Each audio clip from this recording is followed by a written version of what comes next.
सरकार म्हणजे लोकशाहीमधलं सरकार जे असतं त्या सरकारनं काय केलं पाहिजे तर विरोधकांचा सन्मान केला पाहिजे. लोकशाहीमध्ये दुसरं तिसरं काहीही अपेक्षित नसतं, पण जे विरोधक आहेत त्यांचा सन्मान झाला पाहिजे. आणि म्हणून डॉक्टर बाबासाहेब आंबेडकरांनी सांगितलं होतं की खरी लोकशाही तीच असते जिथे विरोधी मतांना दडपले जात नाही, तर संसदेत आणि समाजात विधायक चर्चेला व असहमत असण्याला पूर्ण स्वातंत्र्य दिले जाते.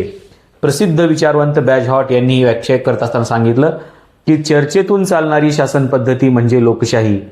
सोनम वांगचुक आणि कॉक्रोच जनता पार्टीचं दुसरं काहीही म्हणणं नव्हतं की शासनाचं एखादा प्रतिनिधी आपल्याकडे चर्चेला आला पाहिजे.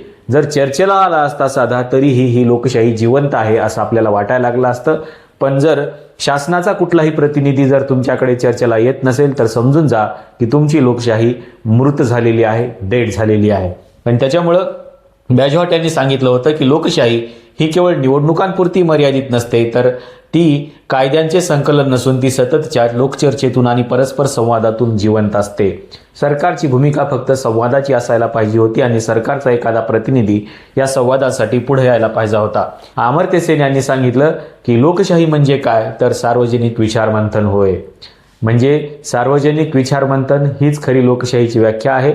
आणि त्यांनी सांगितलं की लोकशाहीचा खरा गाभा म्हणजे नागरिकांचे सार्वजनिक विचारमंथन आहे, जिथे लोक एकत्रितपणे प्रश्न विचारतात व पर्याय शोधतात.